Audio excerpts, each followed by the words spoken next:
Hello guys, welcome back to another video. Today our topic is how to stay offline in IMVU client. Most of people don't know how to stay offline using IMVU client. First of all, you need to log in your dashboard client. Then you can see here available. So click on that. Then you can see here friend only, adults only, and away.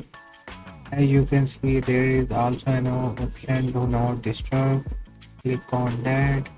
So this is how you can stay offline on IMVU plan.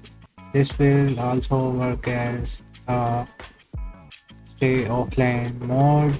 So I hope you like this video. Please like and subscribe, and also hit the bell icon for more notifications.